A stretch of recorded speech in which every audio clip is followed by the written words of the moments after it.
없으시면 우리 하나님 말씀 보겠습니다. 시편 100편입니다.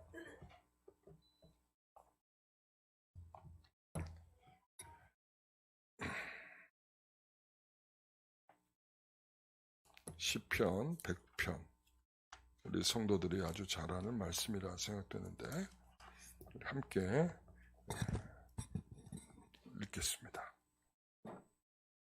온 땅이여 여호와께 즐거운 찬송을 부를지어다. 기쁨으로 여호와를 섬기며 노래하면서 그의 앞에 나아갈지어다. 여호와가 우리 하나님이신 줄 너희는 알지어다. 그는 우리를 지으신 이요 우리는 그의 것이니 그의 백성이요 그의 기르시는 양이로다. 감사함으로 그의 문에 들어가며 찬송함으로 그의 궁전에 들어가서 그에게 감사하며 그의 이름을 송축할지어다. 여호와는 선하시니 그의 인자하심이 영원하고 그의 성실하심이 대대에 이르리로다. 아멘. 오늘 추수감사절인데 우리 감사의 찬송 그리고 가로치고 뭐라고 그랬어요? 고백 이렇게 했습니다. 우리 감사의 찬송이라는 제목으로 말씀을 함께 나누겠습니다. 매년마다 추수감사주일을 맞이하면서 어색한 것이 있다면 우리가 농경사회가 아니라는 것이죠. 우리가 농경사회를 아니고 도시에 살고 있는 사람들로서 추수감사절을 지낸다는 것이 사실은 마음속 깊이 이렇게 표현하기가 쉽지 않은 날이겠다. 그래서 사실은 전 오늘 우리 성도들에게 감사라는 것을 구약 성도들이 가졌던 신앙의 마음들을 좀 배우는 시간을 좀 갖고자 합니다. 여러분도 아마 왜 그럴까 하는 것들을 오늘 배우게 될 텐데 여러분 오늘 우리가 이 추수감사라고 하는 이 시간을 통해서 많은 하나님께 감사가 드려질 수 있는 시간이 되기를 바랍니다. 우리가 농사를 짓는 입장에서 보게 되면 늘 이렇게 풍년이 될 수 없는 것 중에 하나가 열심히 농사를 짓지 않아서라기보다는 불가항력적인 일들이 많다는 것입니다. 비가 너무 많이 온다든지 아니면 일조량이 모자란다든지 아니면은 태풍이 갑작스럽게 몰아쳐서 지금까지 잘 자라온 농작물을 하루아침에 그냥 다 날려버린다든지 이렇게 우리의 힘으로 되지 않는 일들이 있다는 것을 하나님은 우리에게 이 추수라고 하는 이 시간을 통해서 생각하게 하는 것 같습니다. 사랑하는 성도 여러분, 우리가 하나님 앞에 늘 감사할 수 없게 되는 첫 번째 이유 중에는 뭔가 하면 불가항력적으로 우리가 만나게 되는 많은 일들이 우리에게 감사할 수 없는 조건으로 나타나게 된다는 것입니다. 그래서 이 감사라는 의미 속에 과연 그러면 어떤 조건적인 감사라고 하는 것이 들어있는 것인가? 아니면 하나님이 우리에 대해 어떤 형편과 어떤 상황이어도 하나님께 감사라고 하는 것인가? 이것을 우리가 생각해 볼 필요가 있습니다. 그래서 우리가 데살로니가전서의 말씀을 보면 항상 기뻐하라. 범사에 감사하라.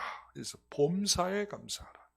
이 범사라고 하는 것은 어떤 것도 예외가 될 수 없는 감사를 의미하는 것이겠죠. 어떤 시간에도 우리가 하나님 앞에 감사하지 않는 시간이 없는 것처럼 이 의도적으로 사도 바울은 시간이라고 하는 것을 계속 거기다가 갖다 놓고 있어요. 그런 것은 무엇을 의미하냐면 어떤 시간에도 어떤 일에도 하나님 앞에 감사하는 것을 멈춰서는 안 된다라는 이런 생각이 이게 구약에 갖고 있는 성도들의 생각을 반영한 바울의 이 편지인 것입니다. 여러분 오늘 본문 1절 한번 보십시오. 온 땅의 여호와께 어떻게 찬송한다고요? 즐거운 찬송을 부를지어다. 2절을 보십시오. 기쁨으로 여호와를 섬기며 노래하면서 그의 앞에 나아갈지어다. 여기서 보니까 즐거운 찬송을 부르며 그리고 또한 기쁨으로 여호와를 섬기며 노래하면서 라고 했어요. 여러분 이게 감사입니다. 이게 감사예요. 이 감사라고 하는 것이 여러분 제가 충격적인 이야기를 하나 드릴게요. 구약 성경에는 사실은 감사라는 단어가 나오지가 않아요. 여기도 감사가 나오는데 목사님 무슨 말씀입니까? 라고 하지만 실제로는 구약 성경에는 감사라는 단어가 나오지를 않아요. 그러니까 이 감사라는 가장 대표적인 단어가 야다라고 하는 단어인데, 여러분 야다, 유다, 호다, 토다, 여기서 나오는 감사는 다 토다예요. 그러니까 뭐냐면 고백이라고 하는 것이 더 중심적 의미예요. 감사한다라고 하는 것은 고백한다, 이런 의미로 이해가 되는 거예요. 야다라고 하는 의미 속에 뭐가 더 강조가 되냐면 시인한다, 시인한다. 여러분, 그래서 우리가 로마서 10장 10절에 보면 어떻게 구원받느냐, 우리의 입으로 하나님을 시인하여 라고 돼 있죠. 그 시인한다라는 말이 뭐냐면 그게 바로 감사라는 의미예요. 구약에서 인정하다, 하나님을 인정하는 거예요. 그러니까 그게 참 재미난 것은, 그래서 유다, 여러분 유다죠. 이스라엘과 유다 할 때 유다는 무슨 뜻이에요? 찬양이란 뜻이잖아요. 그러니까 이것들이 다 어디에서 나온 말이, 야다라고 하는 말에서 다 나온 말인데, 대부분 어떤 말인가 하면 찬양과, 그리고 또한 고백과, 그리고 또한 하나님을 인정하는 내용들로 담겨 있는 거예요. 그러니까 감사가 뭐냐 그러면 왜 직설적인 표현을 안 썼을까를 제가 생각해 봤어요. 왜 감사라는 그런 정말 직설적인 단어를 우리가 지금 하나님 땡큐 하는 것처럼 쓰면 좋은데 그렇게 쓰고 있지 않다는 거예요. 하나님께 감사한다는 것보다 하나님을 인정합니다, 하나님을 찬양합니다, 하나님을 내가 신실히 믿는다고, 그분이 행하신 모든 일들을 내가 고백합니다 라고, 이렇게 구약의 성도들이 말하고 있다는 것이죠. 그래서 이 시편 100편을 보게 되면 온 천지 사방에 무슨 내용을 듣냐, 하나님을 향한 감사로 이 가득 채워져 있다, 이렇게 말씀을 드릴 수 있는 것입니다. 그래서 그 중에 가장 백미가 몇 절인가 하면 3절입니다. 3절을 같이 읽어봅니다. 같이 읽습니다. 너희는 알지어다 그는 우리를 지으신 이요 우리는 그의 것이니 그의 백성이요 그의 기르시는 양이로다. 아멘. 여기서 세 가지가 나와요. 뭐냐면 첫째, 그는 우리를 지으신 이요. 그리고 두 번째는 우리는 그의 것이니, 그리고 그의 백성이요 그의 기르시는 양이로다. 이렇게, 이것은 여호와가 우리 하나님이신 줄 너희는 알지어다 할 때에 이것은 뭐예요? 이렇게 알고 뭐라고 고백하는 거예요? 그는 우리를 지으신 분입니다 라고 그분을 인정하고 고백하고 찬송하고 있는 것이죠. 그래서 우리는 그의 것입니다, 그의 백성이요 그의 기르시는 양입니다 라고 그분을 향해서 고백하고 있는 것이죠. 여러분, 그래서 오늘 우리는 세 가지로 정리해 보겠습니다. 그는 우리를 지으신 이요 라고 하는 것은 주의 것입니다 라는 의미와 통하는 것 같아서 하나로 묶었습니다. 그래서 우리는 대부분 무엇을 감사합니까? 라고 물어보면 어떤 일에 대하여 감사할 때가 많죠. 그래서 주변의 사람들에게 우리는 좀 더 감사할 줄 아는 마음들이 있어야 되는데, 우리는 어떤 일이나, 그리고 내 주변에 있는 모든 사람들이 저 사람이 내 곁에 있음으로 말미암아 하나님 감사합니다. 그냥 우리는 어떤 특정한 사람 때문에 감사한 게 아니라 때로는 나를 힘들게 해도, 그리고 나에게 기쁨을 주는 사람이어도, 이게 그 감사에 담겨 있는 의미거든요. 그러니까 나를 힘들게 해도, 나에게 정말 기쁨을 줘도 당신들은 다 감사한 존재들입니다 라고 생각을 할 줄 아는 거죠. 여러분, 감사하십시오. 옆에 그 사람이 있음에 감사하십시오. 우리 주위에 사람이 있음에 감사하십시오. 우리에게 있어야 할 감사는 이거예요. 나 자신을 있게 하신 하나님께 감사하는 거. 우리는 나를 보는데 좀 약해요. 나를 잘 보려고 하질 않아요. 그리고 사실은 많은 사람들은 나를 무시해요. 자신이 자신을 무시해. 그리고 자신을 제대로 들여다보지 않아요. 신앙적으로. 세상에서 가장 비싼 그림이 어떤 그림입니까? 여러분, 세상에 가장 비싼 그림이 어떤 그림이에요? 그렇죠. 레오나르도 다빈치가 그 친구가 그린 그림이 가장 비싸요. 그 어떤 그림이죠? 모나리자죠. 그래서 그 루브르 박물관의 수익의 상당수는 이 모나리자 때문에 발생한다고 그래요. 그러니까 사람들이 이 모나리자 앞에는 하루 종일 사람들이 그냥 몇 줄 몇 겹으로 서 있어가지고 그 앞에 가까이 가서 그 그림을 보려고 그러면 몇 시간을 기다려야 그 앞에 가서 볼 수 있다고 하더라고요. 그러니까 이 그림의 가격이 뭐 추정이에요. 추정. 뭐 한 2조쯤 된다고 그래요. 2조. 여러분 사겠어요? 2조 있으면 사시겠습니까? 네. 근데 산다는 거예요. 나 같으면 사. 2조 있으면 사. 왜 살까요? 이게 경제 수익이 얼마를 발생시켜? 40조를 발생시켜. 그러니까 내가 사업적으로 생각한다면 당연히 2조 있으면 내가 그 모나리자 사옵니다. 팔겠다 그러면. 왜? 여기다 딱 해놓으면 내가 40조를 벌 수 있으니까 안 하겠어요? 하겠어요?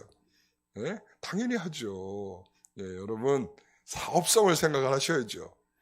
그런데 여러분 이게 어떤 사람이 그렸느냐에 따라서 그리고 얼마나 이 오랜 시간이 지나왔느냐, 얼마나 보존 가치가 있냐라고 하는 것에 따라서 가격이 달라지는 거 아니겠습니까? 여러분의 저작권은 누구한테 있습니까? 하나님께 있죠. 우리의 가치를 어디에서 매깁니까? 하나님을 통해서 매겨지는 거예요. 여러분의 가격은 얼마입니까? 여러분의 가격은 얼마예요? 얼마예요? 얼마짜리십니까? 제가 예전에 가르쳐 줬는데 여러분 기억을 못 하시는군요. 여러분들은 얼마짜리입니까? 라고 물어보면 항상 이렇게 이야기를 하시면 돼요. 천하보다 귀한. 뭐요? 천하보다 귀한. 이 세상 천하보다 귀한 것이 누구냐? 그게 바로 나라는 거예요. 여러분의 가치는 2조, 그거 얼마 안 돼요. 그까짓 거 얼마 안 되는 거예요. 여러분은 천하보다 귀한 거예요. 하나님이 여러분들을 그런 작품으로 만드셨어요. 여러분들은 상품이 아니에요. 여러분 상품을 살 때는 어떻게 하죠? 비교해서 사는 거예요. 그러나 작품은 그렇게 사는 게 아니에요. 누가 지었느냐? 이 독특함을 보고 그 작가를 인정한다 그러면 당연히 그것은 비교해서 살 수 있는 게 아니에요. 저것보다 얘가 더 물감이 많이 들어갔는데, 저것보다 더 이게 정밀하게 그려졌는데, 저것보다 더 예쁘게 그려졌는데, 이렇게 해서 가격이 매겨지는 게 아니라는 거죠. 어떻게 해요? 독특함이에요. 여러분은 모두 다 하나님이 그렇게 지은 독특함을 갖고 있는 그런 분들이십니다. 그래서 다윗은 이렇게 고백하는 거예요. 시편 139편 14절에 보면 내가 주께 감사하옴은 나를 지으심이 심히 기묘하심이라. 옛날 성경 말이 튀어나오려고 그래요. 옛날 성경 뭐라고 그러냐면 신묘막직하다 이렇게. 신묘망직하다가 아니라 막직하다. 막직하다. 그러니까 하나님이 우리를 지으심이 얼마나 놀라운지 그걸 나를 통해서 발견하는 거예요. 다윗은 나를 보니까 하나님이 나를 지으심이 얼마나 기이한 일인지를 보는 거예요. 내가 그래서 감사한다. 거기서는 야다 이거예요. 야다. 하나님께 나는 인정합니다. 하나님께서 얼마나 나를 놀랍게 지으셨는지 저는 그것을 인정합니다. 16절은 또 뭐라고 그러냐? 하나님이여 주의 생각이 내게 어찌 그리 보배로운지요. 나라고 하는 존재에는 하나님이 모든 생각을 다 집어넣어서 만들어진 존재. 여러분 우리가 건축물을 딱 보면 어떤 사람이 왜 저렇게 지었을까? 요즘에는 현대 건축물들은 굉장히 희한찬란하게 건물을 짓더라고요. 그래서 그러면은 우리는 그걸 보면 저게 왜 저렇게 졌을까? 모르죠. 그런데 이제 그것을 지은 건축사가 다 그러는 거예요. 여기에는 내가 이런 생각을 다 가지고 이 창문은 이렇게 만들었고 이 건물의 모양은 이렇게 만들었습니다. 제가 예전에 교회 건축을 연구를 하러 다니던 때가 있었는데, 그때 이렇게 보니까 그 당시에는, 그때가 약 1999년도였는데 그 당시에 이 한국교회에 굉장히 많이 들어온 교회를 짓는 공법이 있었어요. 그게 뭐냐면 누드 공법이었어요. 누드 공법. 그러니까 콘크리트를 그냥 색칠도 안 하고 어떤 색을 입히지 않고 그냥 콘크리트 그 컬러를 그대로 그냥 짓는 것이었어요. 그거 보고 저는 저런 걸 왜 저렇게 했을까라고 했는데, 그게 이제 뭐냐면 그 당시에 우리 성도들이 하나님 앞에 발가벗겨진 것 같이 정말 우리들이 정말 모든 것을 깨끗이 정결하게 하나님께 내놓고자 하는 그러한 교회 건물의 공법이었던 거예요. 제가 알고 보니까. 그러니까 여러분, 그 뭔가를 지을 때는 거기에 그것을 짓는 사람의 뭐가 들어가요? 생각과 정신과 모든 것들을 다 깃들여서 그것을 만들어내는 거죠. 오늘 하나님이 저와 나를 하나님이 창조하시고 만드셨다는 건 무엇을 의미하는 것입니까? 하나님이 여러분 각각의 하나님이 생각을 다 집어넣으셔서 여러분들을 만드셨다는 것을 기억하십시오. 여러분들은 다 정말 귀하고 귀한 존재입니다. 그래서 우리는 누구에게 비교될 존재가 아니라 하나님이 만드신 작품이란 말이죠. 그러니까 우리는 나는 왜 이런 존재인가 하는 그런 생각을 하지 마셔야 됩니다. 나는 하나님 지으신 유일한 존재이며 하나님의 생각이 나에게 모아져서 된 존재이고 다른 사람과 비교하여 더 우월하거나 못났단 말하는 그런 존재가 아니라는 것입니다. 정말 어떤 사람과 비교할 수 없는 독특한 존재이죠. 여러분, 나를 보고 감사할 수 있습니까? 나를 보고 감사할 수 있어야 합니다. 나를 보며 하나님이 만드신 엄청난 손길을 보고 계십니까? 내가 좀 더 머리가 좋았으면 얼마나 좋을까? 내가 좀 더 잘생겼으면 얼마나 좋을까? 하나님, 나를 왜 이렇게 만드셨습니까? 이것은 나를 만드신 하나님에 대한 모독이에요. 여러분, 모나리자의 그림을 보면서 이런 생각을 해보신 적 없어요? 왜 모나리자는 왜 눈썹을 안 그렸을까? 왜 다빈치가 왜 눈썹을 안 그렸을까? 그래서 많은 사람들이 뭐라고 말하냐면, 저건 미완성이야. 이렇게 말하는 사람들이 있어요. 왜? 눈썹이 그리다 마른 것 같아서. 여러분, 당시에는 그림을 한 장을 그리지 않고 두 장을 그린대요. 그래서 보통 한 장은 완성을 하고 한 장은 미완성이 된다는 거예요. 그래서 많은 사람들이 모나리자의 그림 두 점 중에 저 눈썹이 그려지지 않은 것은 미완성에 해당되는 것이다. 그렇게 생각을 해서, 학계에서 사실은 굉장히 분분한 논쟁들이 있어요. 그런데 뭐가 진품이냐? 지금 루브르 박물관에 있는 그게 진품이다. 그게 완성품이다. 그렇게 말하는 거죠. 그럴 때 우리는 작가를 모독하는 거죠. 왜 눈썹을 좀 멋지게 그리지? 고흐의 그림에 보면 자기 자화상을 그리잖아요. 자기 자화상. 자기 거울로 보고 자기를 그리는 거예요. 근데 보면은 여러분 자화상 보신 적 있어요? 정말 왜 험상궂은 사람이 다 있어요. 그러니까 눈들이 이렇게 좀 째지고 왜 이렇게 저렇게 생긴 사람 그리고 싶었을까? 자기를 그리고 싶었을까? 저는 그런 마음이 들 정도로 그리고 때로는 좀 이쁠 때 그리지. 그 자화상에 여러 그림들이 있는데 그중에 보면 귀 한쪽을, 어느 쪽인지 모르겠는데 귀 한쪽을 이렇게 붕대로 감고 있는 그런 것을 보고 그리고 있는 거예요. 좀 더 온전할 때 그리지 굳이 저런 모습을 그리고 싶을까? 여러분, 그러니까 우리가 생각할 때는 항상 가장 좋은 것과 그렇지 못한 것을 서로 비교해서 우리가 좋은 것을 택하면 좋겠다라고 생각하는 경향들이 있어요. 그래서 그 좋은 것은 감사한 것이고 모자라는 것은 불평스러운 그럴 때가 많은 거죠. 그래서 우리는 나 스스로를 보면서 항상 감사할 수 없는 첫 번째 이유는 잘난 게 없어. 늘 세상에 살다 보면 나는 왜 이렇게 똑똑하지 못할까? 나는 왜 이렇게 모자란 사람일까? 나는 왜 좀 더 배우지 못했을까? 나는 왜 좀 더 갖지 못했을까? 나는 왜 이 모든 이 이야기들은요, 상당히 다 비교적인 거예요. 그러니까 하나님이 나를 만드셨다라고 하는 그 놀라운 은혜와 감사가 없는 경우에 나타나는 대표적인 경우입니다. 나에 대한 만족도 없고 이런저런 불평이 있다면 그것은 하나님이 만드신 나를 여전히 이해하지 못하고 있는 것입니다. 현실의 나는 나로서 평가되기 전에 나를 만드신 하나님으로 평가되어야 합니다. 나는 하나님의 마음과 생각이 들어간 신비로운 존재예요. 그리고 하나님의 생각이 들어간 보배로운 존재라는 사실을 기억하십시오. 여러분, 우리도 다 그런 존재인 것입니다. 하나님이 우리에게 부여하신 무한한 가치를 이해하실 수 있기를 바랍니다.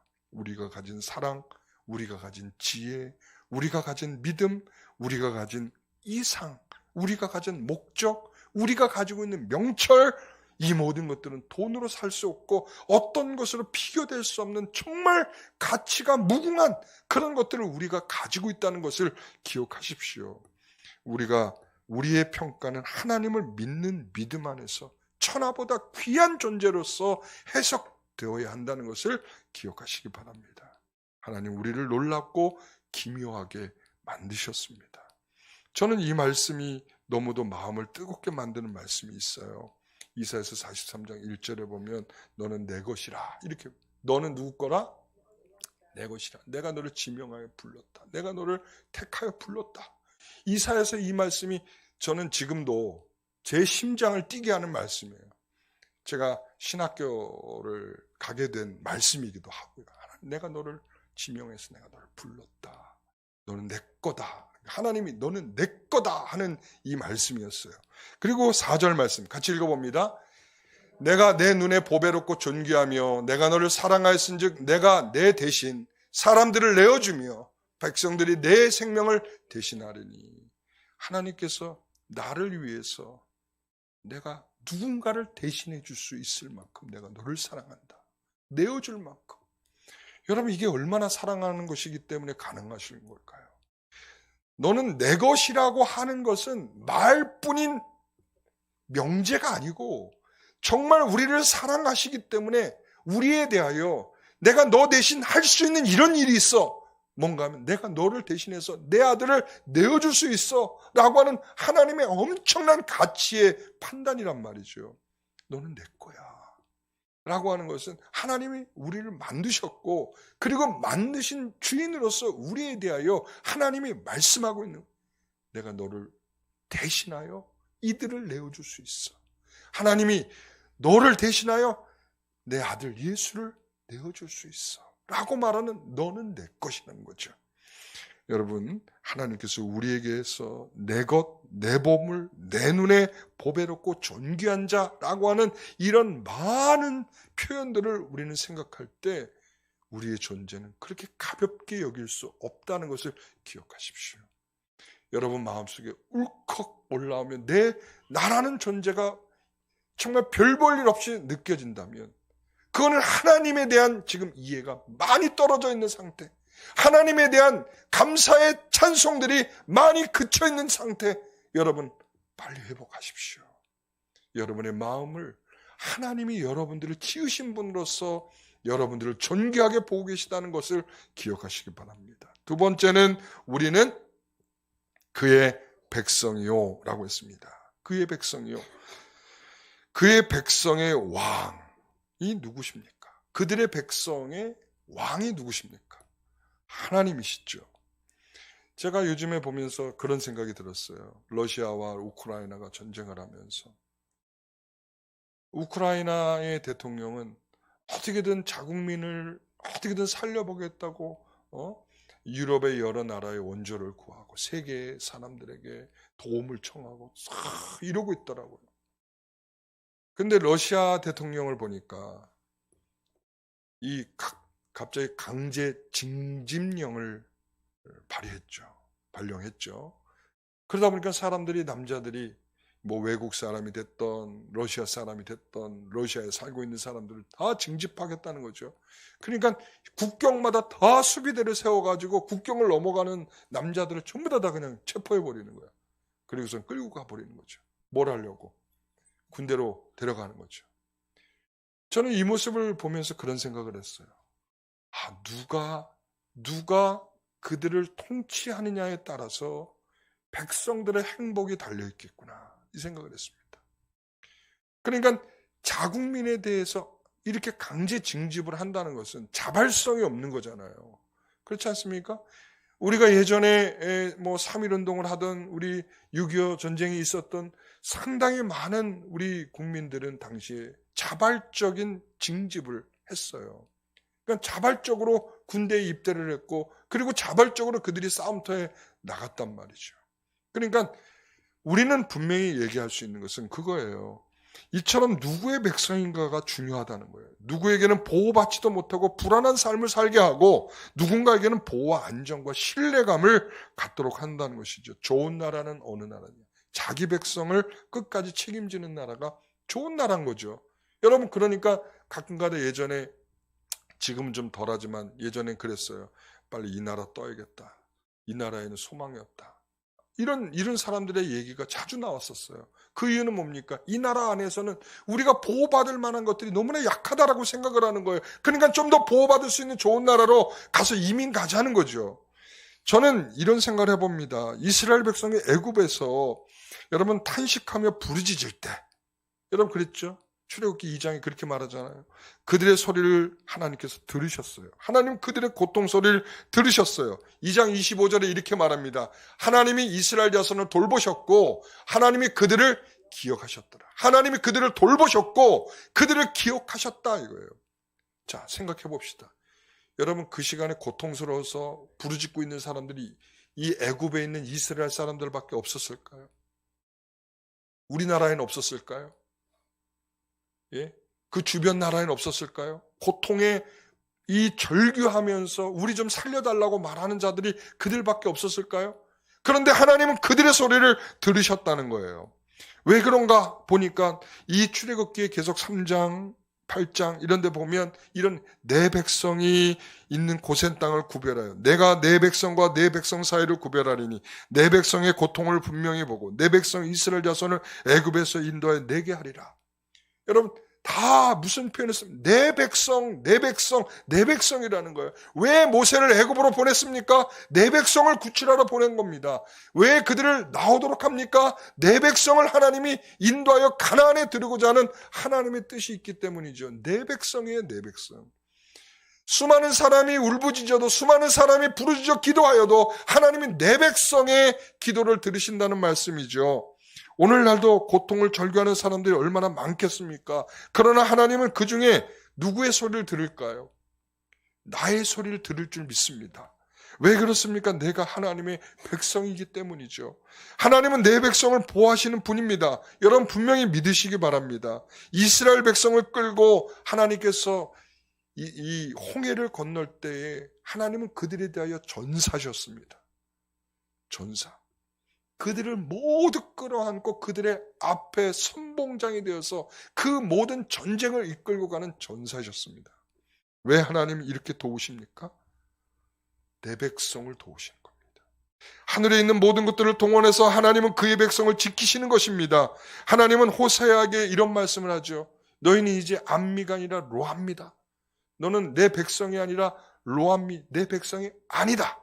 지난번에 우리 가셨던 분들이 계시군요. 우리 세계 기독교 박물관에 가면 처음에 이 10계명이 히브리어로 딱 써 있어요. 거기에 로 뭐뭐 하지 마라 하지 마라 하지 마라. 예? 이 로가 뭐냐면 부정어예요.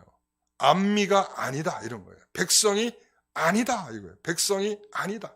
그러니까 하나님께서 이제는 너희가 그 죄악된 백성으로 다 하나님으로부터 저 멀리 죄를 짓고 우상숭배를 하고 가증한 것에 모든 인생을 팔아넘기고 있는 너희들은 내 백성이 아니다. 하나님이 그 지경까지 이르렀을 때 하나님이 호세아를 통해서 말씀하시는 게 뭔가 하면 너희들은 그런 백성이지만 내가 이제는 로암미라 하지 않고 암미라 하리라 이렇게 하시는 거예요. 너희는 내 백성이 아니야.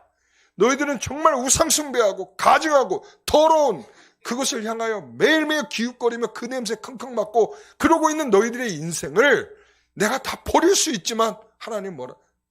넌 로함미라 하지 않고 함미라 하리라. 사랑하는 우리 모든 성도님들, 우리가 하나님의 백성이라는 것이 얼마나 우리 인생이 안정된 삶을 살고 있다는 것인지를 우리가 믿고 그 하나님께 감사로 고백하는 저와 여러분 되시기를 바랍니다. 세 번째는 우리는 그의 기르시는 양이요 그랬습니다. 요즘 자녀들은 부모님들이 자신을 길러주시는 것을 너무도 당연히 여기는 경향이 있어요. 물론 안 그런 아이들도 있더라고요. 어머니한테 엄마 저 돈 좀 주세요 그러면 너무나 당연한 거예요. 당연한 거. 이 당연한 맛있는 것을 해줘도 너무나 당연한 거. 빨래를 해줘도 너무 당연한 거. 모든 것이 너무나 당연한 거. 광야에서 이스라엘 백성들이 가졌던 것이 바로 그거예요. 먹여주고 입혀주고 재워주고 하는데 너무나 모든 것을 당연하게 여기는 거예요. 광야에서 하나님이 만나로 매일매일 먹여주셨고 그들의 의복이 헤어지지 않고 신발이 닳지 않게 하셨고 그들은 낮에는 구름기둥 밤에는 불기둥으로 그들을 인도하셨다 하셨고 광야에 그 들짐승으로부터 하나님 보호하셨고 아멜렉 군대로부터 그들을 지켜주시는 하나님이셨단 말이죠. 그러나 그들은 하나님을 인정하지 않고 늘 불평과 불만을 가지고 기회만 있으면 다시 애굽으로 돌아가려는 그들의 마음들을 보여주고 있지 않습니까? 우리도 하나님께 주시는 것을 당연하게 생각하는 경향이 있지 않습니까? 이스라엘 백성들이 광야의 길을 걸으면서 가장 어려운 문제가 먹는 문제였는데 이걸 다 해결해 주니까 하나님에 대해서 늘 편안한 그 일상이, 늘 먹는 일상이, 매일 아침마다 주는 그 하나님의 식탁이 그들에게 있어서는 더 이상 감사할 게 없는, 그렇잖아요. 감사할 게 없는. 그들이 두 번에 걸쳐서 하나님 앞에 큰 재앙을 겪게 되는데 그게 그 중에 하나가 뭔가 하면 이거예요. 만나 때문이에요. 만나. 민수기에 보면 11장에 이제 그들이 시내산에 있다가 다시 출발하려고 할 때 첫 번째 나타난 다베라 사건과 그 다음에 기브롯 핫다와 그들이 그 고기를 왜 우리는 맨날 이 깔깔하고 이 맛없는 거 이거 왜 우리를 언제까지 이거만 먹어야 됩니까? 라고 하면서 그렇게 불평하는 그들에게 고기를 내어주시면서 고기의 잇사이에 씹기도 전에 그들이 그냥 거기서 죽음을 당하게 되는 그런 일을 만나죠. 그리고 또한 그들이 그 불뱀이 나타나서 그들을 꽉 물어서 죽이려고 할 그 타이밍도 마찬가지. 하나님 이 깔깔하고 이 맛없는 거 이렇게 먹어봐도 안 되고 저렇게 먹어봐도 맛없는 거 이거를 우리 언제까지 먹어야 됩니까? 맛없습니다. 우리에게 새로운 거 좀 주세요. 라고 할 때 그들이 불뱀에게 물리게 되는 거죠. 그러니까 하나님이 날마다 주시는 하나님의 일상, 여러분 일상은 하나님 우리를 지금 기르고 계시다는 거예요. 우리가 매일 날마다 하나님 우리에게 먹을 것을 주시며 우리가 살아갈 방식을 주시며 우리가 살고 있는 이 모든 순간 여러분 보십시오. 하나님이 그 일상을 책임져 주시면 우리는 다 지금 존재적으로 우리가 존재하기가 어려운 거예요. 여러분 매일매일 뛰고 있는 이 심장은 어떻습니까? 매일매일 우리가 숨쉬고 있는 이 호흡은 어떻습니까? 지금 불편하지 않으니까 여러분 지금 다 이렇게 앉아있죠. 요게 조금만 불편해도 심장이, 제가 전에 한번 심장이 있는지도 모르고 살아가요. 우리 평상시에는. 그렇죠? 그런데 심장이 뭔가 불편해지면 있죠. 세상에 심장만큼 불편한 게 없어. 제가 예전에 그 믹스커피를 먹다가 제가 믹스커피를 안 먹는 이유가 뭐냐면 심장이 두근거려서 안 먹어요. 그러니까 이게 얼마나 두근거리냐면 심장이 있죠. 아침부터 저녁까지 그냥 계속 이러면 있죠. 굉장히 스트레스도 심하고 그 다음에 굉장히 피곤하고 굉장히 지쳐요. 내가 믹스커피를 하루에 몇 잔씩 제가 처음에 청명받아서 왔을 때 우리 성도들이 다 주는 대로 다 먹었잖아요. 믹스커피 주면 믹스커피 원래 제가 안 먹었거든요. 근데 한 2년을 그렇게 먹고 나니까 얘가 심장이 그냥 그래서 제가 그 이후로 안 되겠다. 안 먹겠습니다. 우리 성도들한테 제가 믹스커피 안 먹습니다. 제가 유일하게 딱 안 먹는 거 딱 한 가지예요. 믹스커피. 예. 그러니까 심장만 제가 튼튼하면 그것도 먹을 텐데 그런 거죠. 그러니까 이게 우리의 일상을 하나님 지키신다는 건 우리에게 확인시켜 주는 게 뭐냐면 쿵쾅쿵쾅거리면 하나님 그동안 나를 이렇게 지켜주신 거구나. 우리가 이게 불편하지 않으니까 우리가 하나님이 나를 일상적으로 지켜주고 계시다라고 하는 것에 대한 이해가 너무 부족한 거예요. 우리가 아침에 일어나면 그냥 자연스럽게 일어나는 것처럼 보이지만 하나님이 우리를 일깨워 일어 세우시지 않으면 오늘 우리는 저 세상으로 가 있는 인생이 돼 있는 거예요. 우리는 또한 우리의 호흡을 자유롭게 못하면 마찬가지인 겁니다. 우린 그래요. 우리가 살아가는 게 일상이라는 게 그런 것입니다. 그러니까 하나님 우리를 기르신다는 것은 우리의 일상을 간섭하시고 우리의 일상을 책임지고 계시다는 말씀입니다.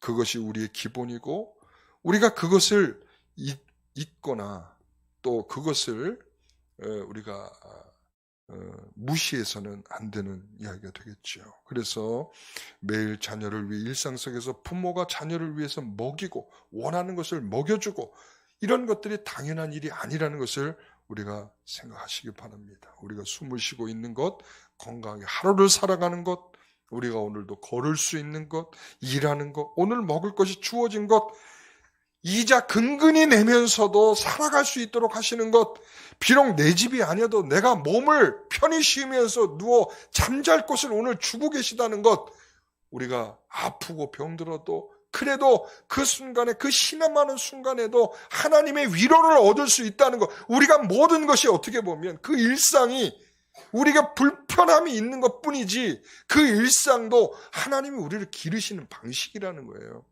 여러분 그렇지 않습니까? 우리는 그런 생각을 해요. 하나님 왜 이스라엘 백성들을 일주일이면 갈 수 있는 거리를 왜 40년 동안 뺑뺑 도셨습니까? 라고 하면 저는 그런 생각이 들어요. 그게 바로 인생이다. 우리 그런 말씀을 해주시는 그게 바로 인생이다. 인생은 그렇게 쉬운 게 아니다. 그렇게 살아가면서 마지막에 신명기 8장 3절에 가서 보면 그러잖아요. 내가 너희를 이 광야의 길을 걷게 한 것은 너희들 하나님을 의지하고 너희들이 겸손한지 아닌지를 보고 싶은 거예요. 하나님을 정말 의지하는지 아니하는지 몰라서가 아니에요. 하나님이 그런 백성으로 만들어 가시는 과정이 광야라는 것을 말씀하는 거예요. 왜 우리를 힘들게 하십니까? 그 힘든 게 인생이다.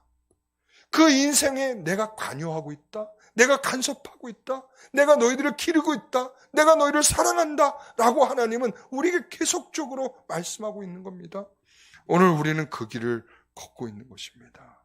그 길이 주님과 더불어서 우리가 동행하는 행복이 있는 길이 되시기를 바랍니다. 그의 길을 걸으며 힘든 길을 걷고 즐거운 길을 걸으며 감사의 노래를 부르도록 훈련하고 있는 것입니다. 입으로 시인하여 구원에 이르는 과정입니다. 이게 있죠. 저 예수님 믿어요. 이게 아니에요. 지금 이 얘기를 하는 게 아니에요. 로마 10장 10절이 나는 예수님 믿어요. 이 말이 아니란 말이에요. 정말 우리의 삶 좋은 일이든 좋지 않은 일이든 하나님이 나에 대하여 나를 기르시며 나의 하나님이시며 이런 것을 어느 순간에 놓치지 않고 그분에 대하여 찬송하는 것, 이게 바로 감사 찬송이고 이런 감사 찬송이 그치지 않는 그 인생이 바로 입으로 시인하는 것이란 말이죠. 우리가 입으로 시인하는 것을 너무 가볍게 여겨가지고 그냥 나 예수님 믿어요. 거봐, 성경에서 그렇게 말하면 구원받는다고 했잖아. 나 그 말 하니까 나 구원받는 거지. 이게 아니란 말이에요. 여러분의 일상을 보세요. 하나님이 여러분들을 기르시고 있다라고 하는 그런 믿음으로 그분을 찬송하고 있는지 보십시오. 그분과 상관없이 하루를 살아가고 그분과 상관없이 깨고 그분과 상관없이 잠을 자고 그분과 상관없이 먹고 그분과 상관없이 인생을 산다면 거기에는 아무런 입으로 시인하는 건 찾아볼 수 없다라고 생각하시면 됩니다. 여러분, 우리가 오늘 정말 일상과 모든 순간에 하나님께 감사할 수 있기를 바랍니다. 마지막 결론으로 4절, 5절을 같이 읽습니다. 같이 읽겠습니다. 감사함으로 그의 문에 들어가며 찬송함으로 그의 궁전에 들어가서 그에게 감사하며 그의 이름을 송축할지어다. 여호와는 선하시니 그의 인자하심이 영원하고 그의 성실하심이 대대에 이르리로다. 아멘. 내가 즐거운 마음으로 기쁜 마음으로 주님을 찾아갑니다. 내 인생이 그렇다.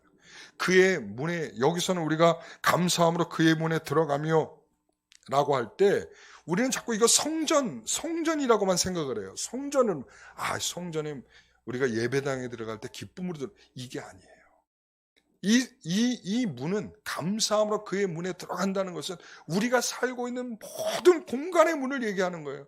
우리의 삶을 살고 있는 모든 공간의 문을 우리가 열고 들어갈 때 거기에는 뭐가 있다는 거예요? 찬송과 그리고 감사하면서 그 문을 들어가느냐라고 하는 것이죠. 우리는 매우 이 부분에 우리의 진정한 감사 찬송이 있는지를 보셔야 됩니다. 어떤 조건에 감사하는지, 아니면 정말 하나님이 우리의 모든 문이 되어주셔서 그 문을 통과할 때마다 하나님 감사합니다 찬송을 부르고 있는지 우리가 보셔야 됩니다. 여러분, 감사 찬송, 오늘 이 찬송이 울려 퍼지는 오늘 이 시간이 되기를